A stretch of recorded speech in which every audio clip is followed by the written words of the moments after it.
students, welcome back. This is Torres, elbow bump. How are you? Are you doing okay? Is your family okay?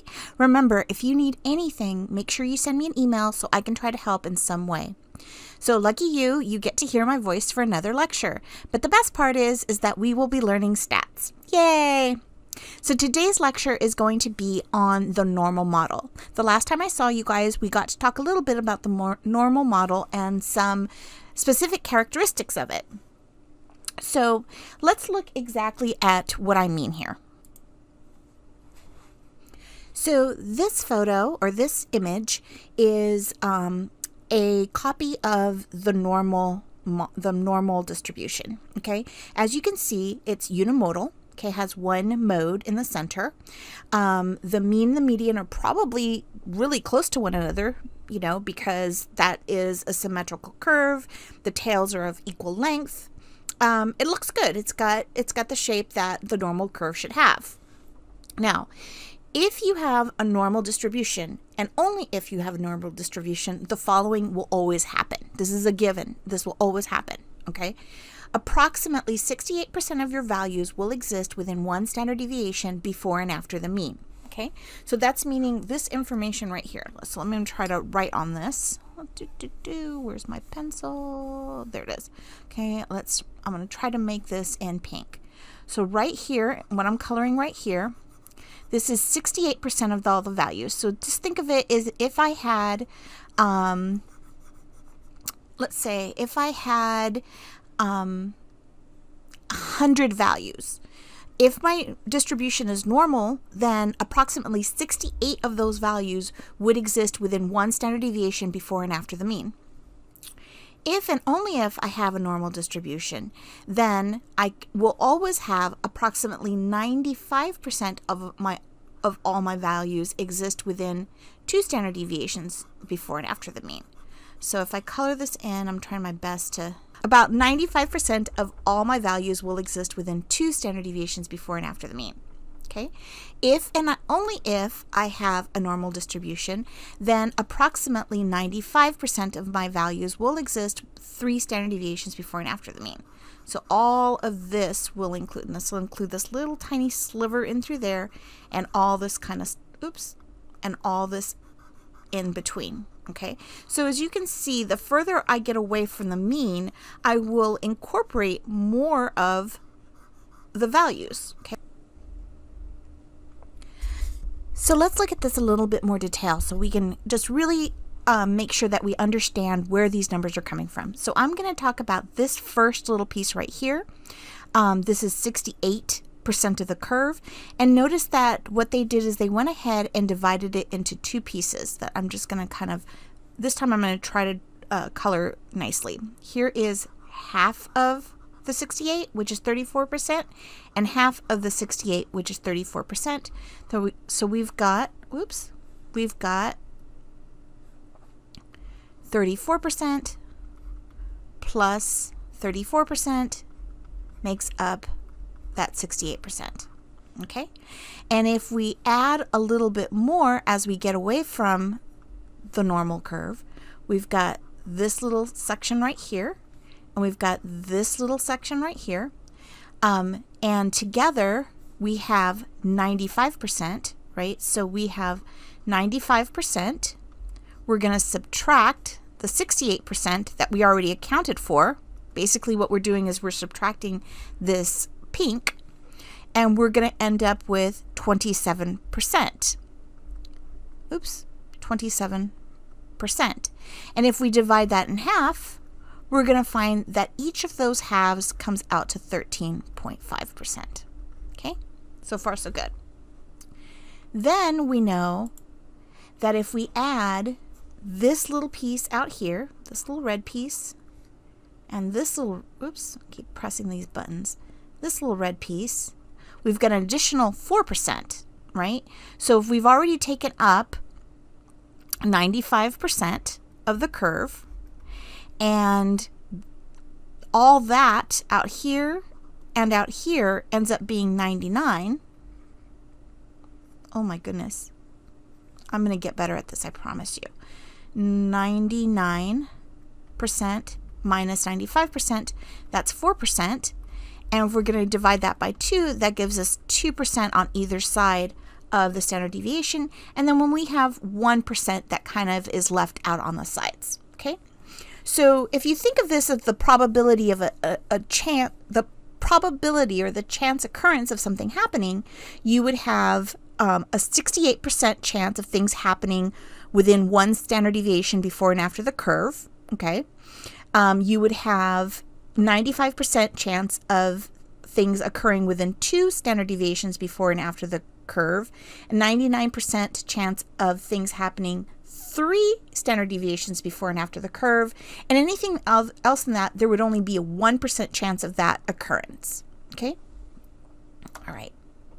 Now, just like we can discuss the standard deviation or these percentages kind of working from the center out, you can also look at them as you go from left to right. So I'm going to go ahead and bring over another blank curve. This one's just blank. Okay, and I'm going to go ahead and try to make that a little bit bigger. Come on, guy. Yes. All right, and I'm going to just kind of scooch this up. Look how much better I'm doing. Okay, this is good. Okay, and then let's talk about what's happening here. Now, this is going to be, we're going to call these our Z-scores. Right here. These are our Z-scores. I like to refer to them as anchor Z-scores because they're the ones that we talk about like as a whole Z-score, right? So here, our Z-score that would be equivalent to the mean would be the 0 Z-score because that's kind of like the center. If we were looking at at 1 standard deviation above the mean, okay, we would call it, it's going in the positive direction, so we'd say it's a positive 1 Z-score. And this distance right here would be the standard deviation. Now you can see standard deviation abbreviated, I can never say that word, different ways. If you're talking about the population standard deviation, you would see it as like a sigma. If you were looking at a sample standard deviation, you'd see it as an S, but a lot of times in literature, we just see it as SD. So I've gotten into the kind of perhaps bad habit of using SD, but I do want to make sure that you're aware that there can be other types of notation. So this is the standard deviation. I'll just put standard dev for population. That would describe, it's a population parameter. This would be a standard deviation for a sample. So it would be a statistic. And this is just shorthand for standard deviation, just SD, standard deviation. Okay, so here's 1 standard deviation above the mean. It's going in the positive direction. This is also going to be another standard deviation right in through here. This is going to be another standard deviation and through here. And standard deviations can just keep going, you know, indefinitely. You could have something that is 15 standard deviations above the mean. That would signify is that it's a very rare occurrence, because as something becomes much greater than the mean or much lower than the mean, then it's not where most of the values are expected to exist. Okay, so here I'm at 1 standard deviation above the mean, so this anchor Z-score would be positive 1. 2 standard deviations above the mean, this anchor Z-score would be positive 2. 3 standard deviations above the mean, this anchor Z-score would be positive 3. The same happens in the reverse. So if we were going to look at what happens below the mean, okay, these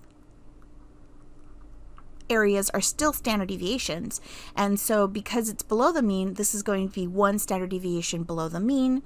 This is another one, 2 standard deviations below the mean, so this would be negative 2, 3 standard deviations below the mean, and this would be negative 3.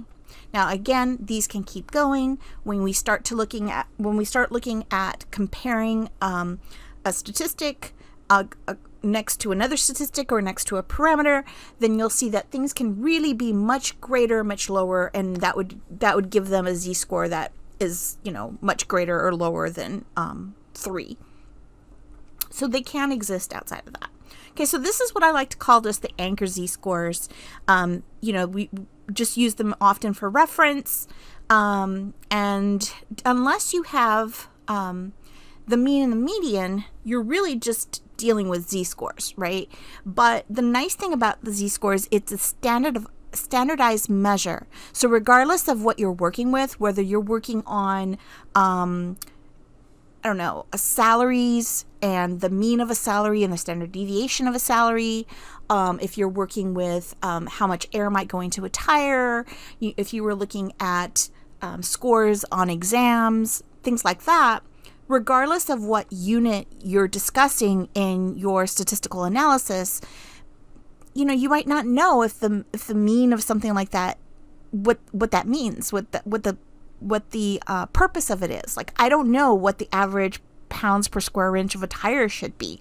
But if somebody says, you know what, the pounds per square inch for that tire right there is 2 standard deviations above the mean, I would be like, wow, that thing's getting ready to explode, right? Because it's much, much greater than what it's supposed to be. So the z-scores are a standardized way of discussing measurements that you can use regardless of what you're measuring. Now, if we were looking at, if we were going to talk about corresponding raw scores, oh, that is an ugly line. Okay, here is a raw score equivalent. So then you'd have to know exactly what is the mean and what is the standard deviation for that particular situation. So I'm going to work with one that I often work with, which is the IQ test information. So the IQ test is a measure of the capacity for learning, and the mean of the IQ test, I'm going to write it as X bar, is 100. Standard deviation is 15. So if I'm looking, and it's a normal curve. It's a norm reference test. So if I'm looking at this particular situation, I can say, okay, well, I know the IQ test is a norm reference test, and it's got a mean of 100. So the 100 is going to go right here in the center. And this distance right here is 15. This distance right here is 15. This distance from here is 15. Same as happening over here because it's a standard deviation. It's the same throughout the curve. Doesn't change.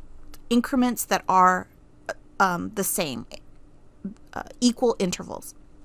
So let's see what happens. So if I have a score that is 1 standard deviation above the mean, and my mean is 100 and the deviation is 15, then I know that my corresponding raw score for a z-score of positive 1 is 115.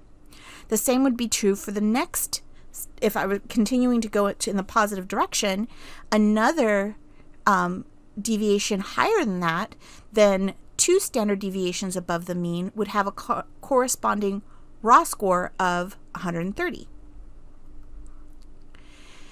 3 standard deviations above the mean, if the mean is 100 and the standard deviation is 15, the corresponding raw score would be 145. Now in the opposite direction, the same thing is happening, but this time this is a, it's going, basically we're going to start subtracting because we're going in the opposite direction. So here is 100. I want to know what is the corresponding raw score for a standard deviation, what is a corresponding raw score for 1 standard deviation below the mean when the mean is 100 and the standard deviation is 15, then that's going to be, it's going to be 85. Okay. 2 standard deviations below the mean, the corresponding raw score for a z-score of -2 when the mean is 100 and the standard deviation is 15 would be 70. And if I wanted to go another standard deviation below that, then the corresponding raw score for a z-score of -3 when the mean is 100 and the standard deviation is 15, then it would be 55. Oops. Just when I thought I was rocking and rolling. Okay, here we go. 55. Yay. Okay, I did it. All right. So where this raw score can kind of move around. Now this is for the IQ test. Now, so let me just write IQ test over here. Now let's think of another type of test that is a norm reference test. Another popular norm reference test is the SAT test. SAT exam. Okay.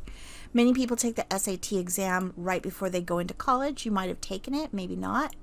But the purpose of the SAT exam is it's a predictor of a person's success in their first year of college. It's one of the predictors that they use. So the SAT is a norm reference test, meaning that the scores are normally distributed. They have this pattern. And so the SAT exam is a standard deviation of 500. I'm sorry, I beg your pardon. Okay, for the SAT exam, the mean is 500 and the standard deviation is 100. Okay, perfect. All right, so I can still use this right here, right? What's going to change? Well, what's going to change is the raw scores. The Z-scores are going to stay the same. They don't move. They're standardized. They're fixed in place. However, depending on what type of test and what the mean and the standard deviation is for that test, these raw score equivalents will change, as would the width of this. So instead of it being 100 in the center, 500 is in the center, and these are now no longer 15, but they're 100.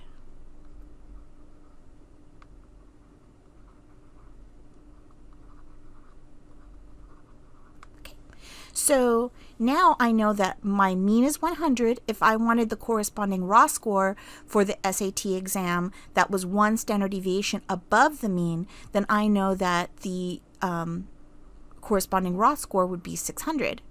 The corresponding raw score for a Z-score of +2 for the SAT exam would be 700. Okay, now listen to my question and see if you get an idea of how this would go. All right, so I'm going to mix it up a little bit. I'm going to say, what is the corresponding raw score for a Z-score of -2 on the SAT exam? You can do this a couple ways. You can keep filling out the raw scores so you have an idea of where things fall, or maybe you can do this in your head.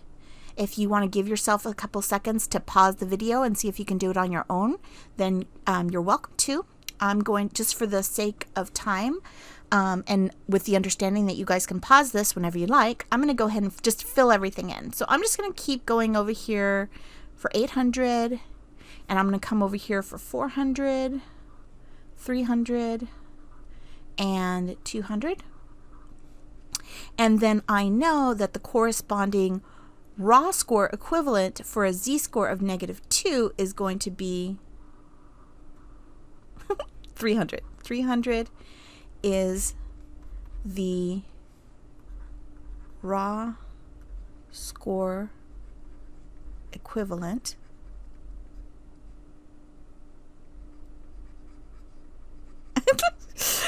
for a -2 Z-score. I promise to get better with my handwriting too. I'm really trying. I don't know if you can tell or not, but I'm really, really trying. Okay? All right. So let's just do another one really quickly. I'm going to go ahead and put this blank curve over here. Oops. I'm going to go ahead and put this blank curve over here, if it lets me. Make this a little bit bigger. And I'm going to say, I'm going to make it up. I'm going to say that my students, that I gave a quiz. Not going to even tell you how many questions were on the quiz, but I can tell you that on average, most students received 37 points on the quiz. Now, don't freak out. That doesn't necessarily mean that it's a low score, because you don't know how many points were possible. Maybe 38 points were possible, and that's a really great score. And maybe, 50 points were possible, and that's not such a great score, or 100, and that's a really bad score. But we're just, so the point is that you're not sure. And I'm going to say that the standard deviation for my exam is, let's just say 2 points. Okay, take a second, and I know this just goes up to +1, +2, -1, -2. Go ahead and draw those in and see if you can figure out what the corresponding raw score equivalents are for all the standard deviations on here.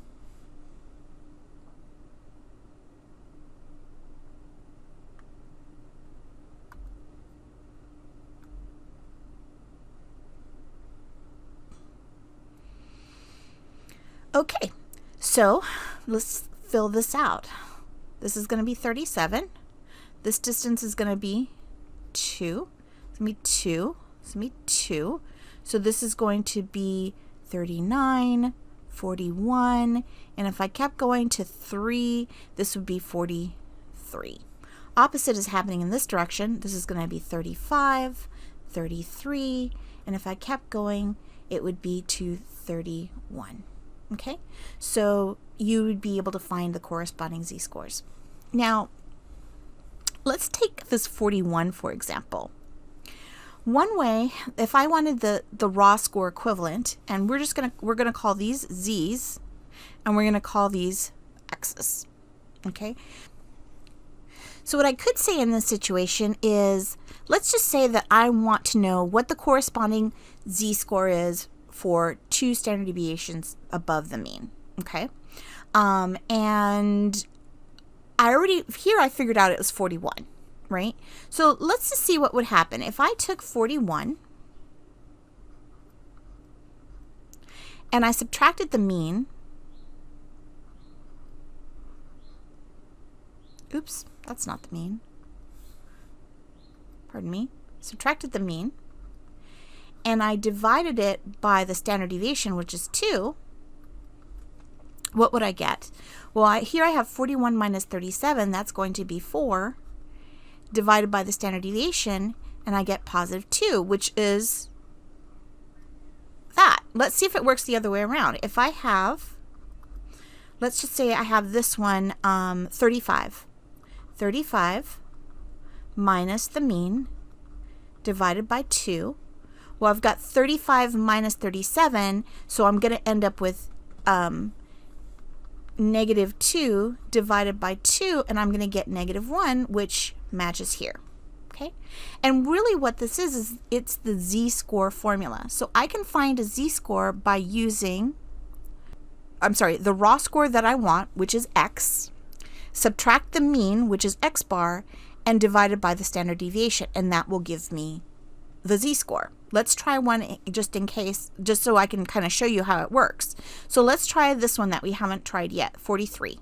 Now 43 is going to be positive, right? +3 is what we're looking for. So 43, we're going to put here, that's x, minus the mean, which is 37, divided by the standard deviation, which is 2. So I have 43 minus 37, that's 6, divided by 2 is 3. Can you see that all the way over there? Let's see if I can move this over a little bit. Right over here. So it worked out. It was 3. I'll write that a little bit better. Boop.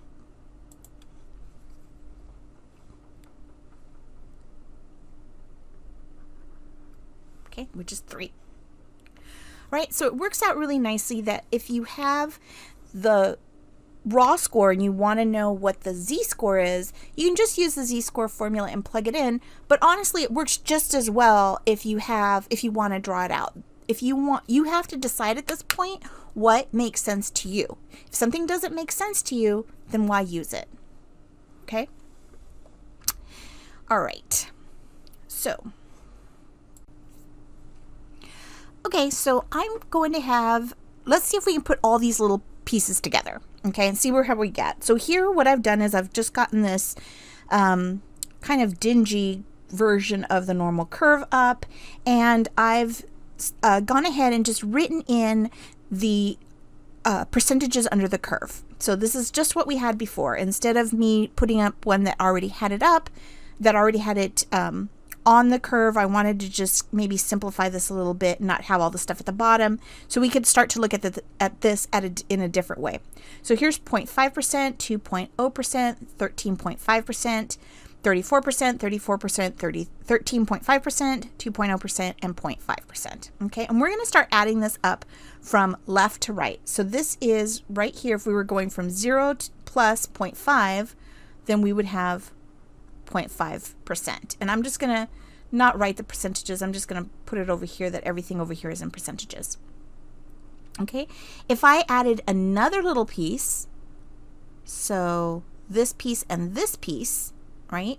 This piece and this piece, then I will have added 2.5% under the curve. If I extended it a little bit more, and I'm going to make this just a little bit smaller so we can fit this in, okay? If I were to go ahead and add another little piece, this 13.5, I would now have 16% under the curve. If I added up this new piece, is 34%, I will have added up half of my curve, and half of the curve would be 50%. Okay, I'm going to keep adding from left to right and scooch this up. Okay, so I'm going to add another little piece right here. Oops, got to press on the button. Okay, add this another additional little piece that goes up to positive 1 z-score. So I'm going to now have 84% of the curve. Another tiny little piece, another standard deviation, is going to add another 13.5. So it's going to give me 97.5% under the curve. I'm going to keep moving here. I'm going to add another little section. Oops, here we go. Another little section. Go all the way over here. That's 99.5% under the curve. And then this tiny little piece over here would account for 100% under the normal curve. Okay, so, and I could do the exact same thing going from right to left, right? Correct? I could just do, you know, from here to here is 0.5, and then another 2 is 2.5, and another 13.5 is 16, and another 34% is 60, I'm sorry, is 50. And I could just basically work the same thing in reverse. Now let me just go ahead and just pop that up there really quickly. So there you have it. This time what I did is I just went in the reversed way, and I put it in pink, but you can add it up from either direction and you're still going to have the same amounts popping up on a regular basis, right? As long as you're using these anchor z-scores and these amounts, these percentages that we have decided to estimate. Now I want to emphasize something that's really important. These numbers, the 34, the 34, 68%, 13.5, 2.0, 0.5, all these are estimations. And what's important is that, remember, one of the ways that we try to reduce error is we try not to make estimations. We try not to round. Every time you round, you're increasing error on your final product, on your final calculations. So, but right now, just to keep things simple, I'm really rounding. We'll talk about how to get more precise and then use that precision to try to eliminate more error later.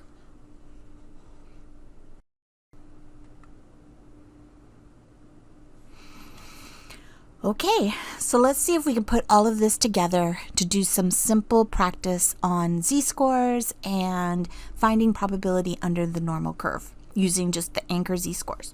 So I'm going to come up with an example here. I'm actually going to use some information here that I did on some fast food wait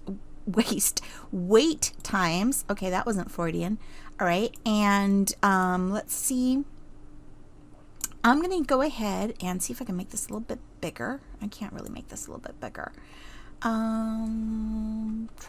this. Okay, so let's look at this information that I picked up from just some wait times from McDonald's and Wendy's. Now, let's see if we can bring some of this stuff together. Well, first of all, let's look at Wendy's, okay?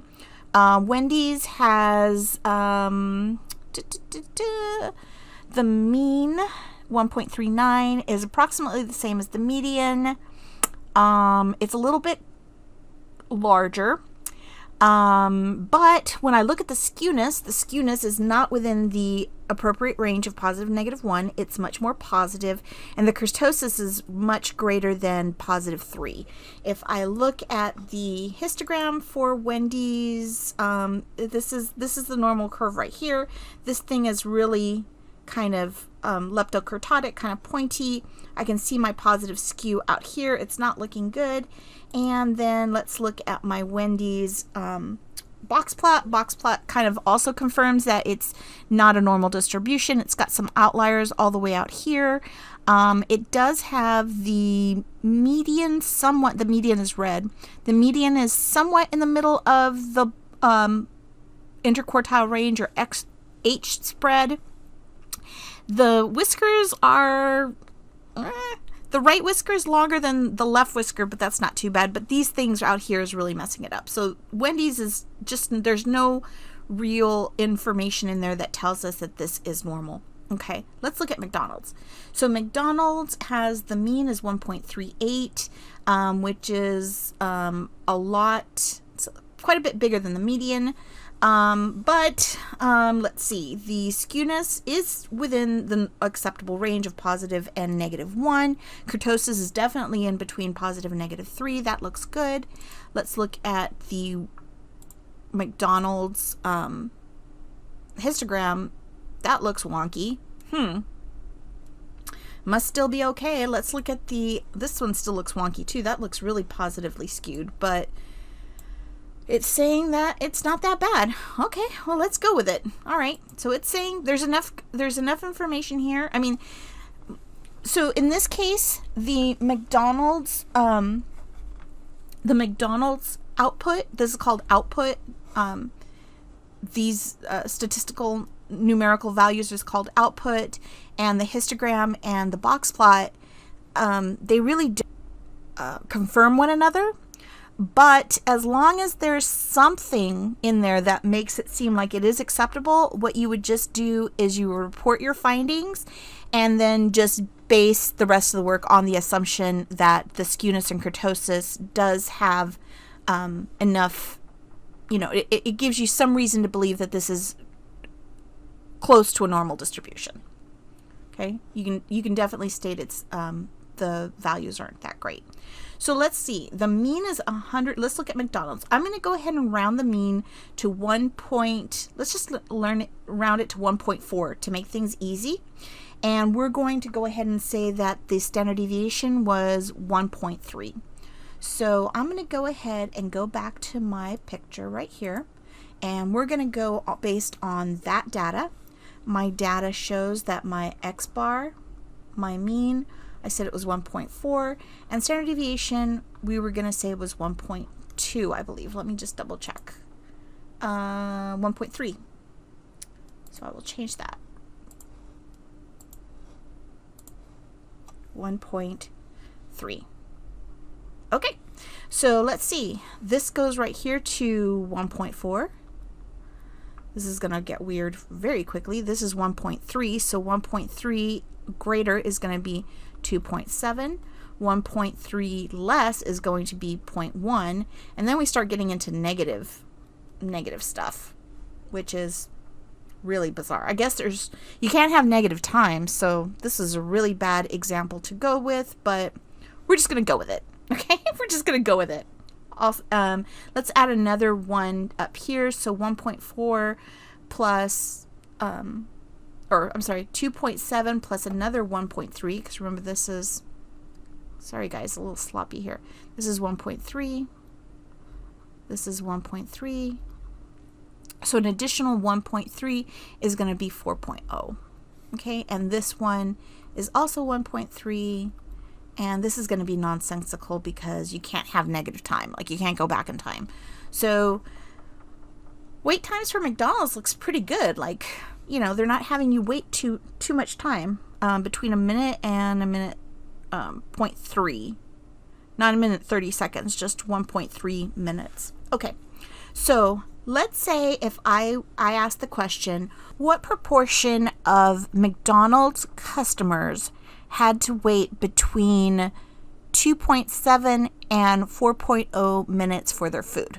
Okay, so here is, I'm going to go ahead and I have this reference over here, but just so that you don't have to go back and forth, I'm going to go ahead and write all these out. So this is going to be 34%. This is going to be 34%. This is going to be 13.5%. Okay. And my question is, what proportion of customers, so what proportion of customers had to wait between 1.4 minutes and 4.0 minutes for their food at McDonald's? So I would just add this component up.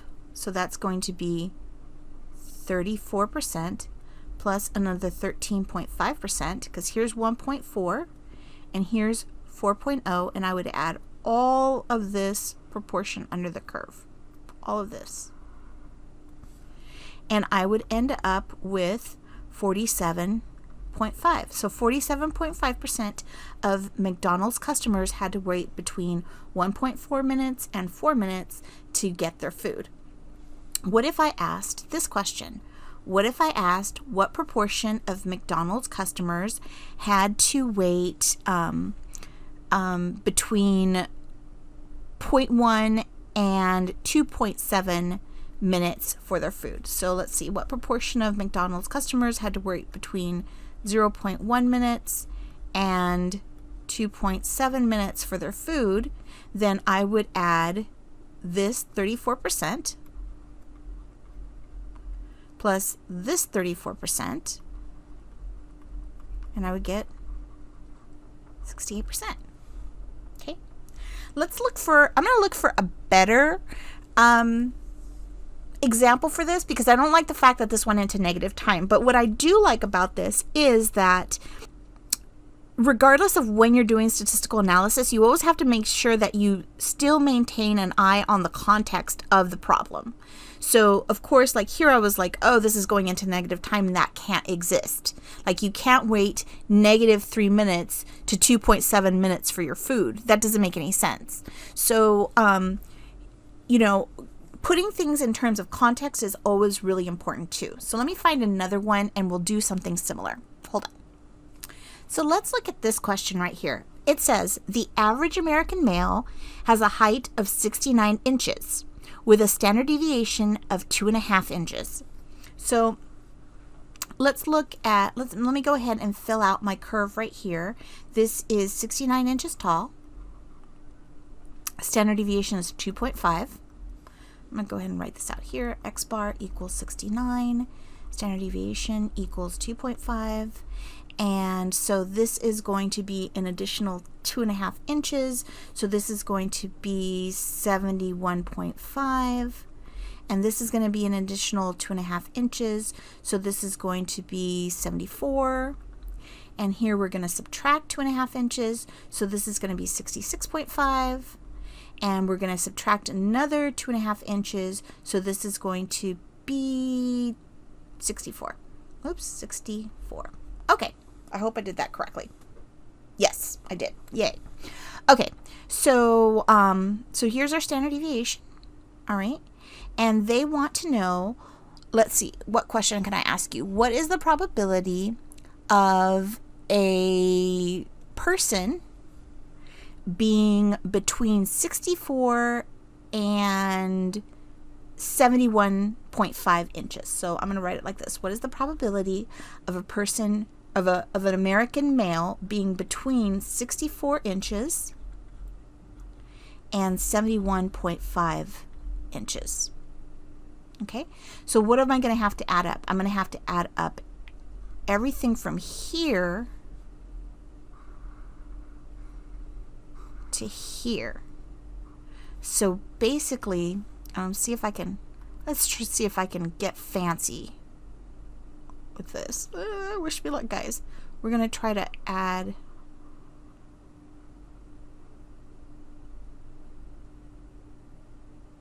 that. I keep one down through here. Aha! Not too bad. I mean, it's not pretty, but, you know, it works. Okay, so we've got to add up all these little pieces. All right, so let's see. What pieces are in there? Well, I know that this piece right here, and I'm going to put this in blue. I know that's 34. I know that's 34. I know this is 13.5. So I can add all that up. 13.5 plus 68, which is really just 34 plus 2, or times 2, sorry. So the probability of somebody being between 64 inches, or actually I should say, the probability of an American adult male being between 64 inches and 71.5 inches is 81.5%.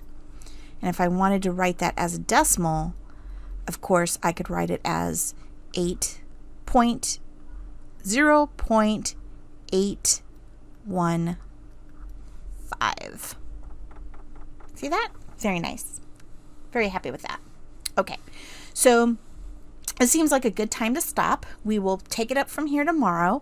Between now and tomorrow, I want you to think about how you can organize your notes so that you are clear on what the anchor z-scores would be. How would you calculate z-scores? Again, this is something that is completely personal at this point. You have to decide what makes sense to you. If something's very simple and straightforward and you're using the anchor z-scores, there is no reason that you can't just draw out the normal curve and align things like we did in this situation here. If something is a little bit more complex, then perhaps you want to go ahead and use the z-score formula. Whichever one you prefer is your business. It's completely up to you, and I want you to take ownership of that, because ultimately this has to make sense to you. The way I do things is may not work for you, right? It's completely personal, I guess is my point. So I want you to think about these things. So that's it for today. Today's big idea is when the distribution of the data is normal, you can predict the probability of an event. This is only true if and only if you have enough evidence that the data is normal. In our situations, I'll either tell you that you can assume normality, or I will give you a data set or output and the associated figures and ask you to evaluate the data for normality. With that said, don't forget to check your emails, check Blackboard, do your homework, and subscribe to this channel. Even better, hit that notification bell so you know when there are new videos for this course, okay? Well, this is your teacher, Torres, saying stay safe, and I will be waiting to give you a virtual elbow bump on the next video. Ciao!